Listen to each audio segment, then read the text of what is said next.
ములుగు జిల్లా వాజేడు మండలం ఇప్పగూడెంలో ఆస్తి తగాదాలతో అన్నదమ్ములు గొడవపడ్డారు. ఆవేశంలో తమ్ముడు శివాజీ అన్న చంటిని కత్తితో పొడిచి హతమార్చాడు. ఆస్తి తగాదాలే కారణమని స్థానికులు అంటున్నారు. ఇరుగు పొరుగు వారు పోలీసులకు సమాచారం అందించారు. సమాచారం అందుకున్న వాజేడు పోలీసులు రంగప్రవేశం చేసి శివాజీని అదుపులోకి తీసుకుని పోలీస్ స్టేషన్కు తరలించారు. ఈ హత్యకు గల కారణాలపై విచారణ చేపట్టారు.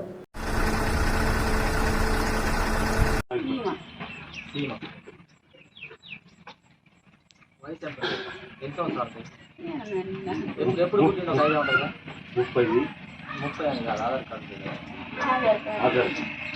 మీకు సుమారు ఏ సంవత్సరం పుట్టిన ఐడియా ఉంటుందా?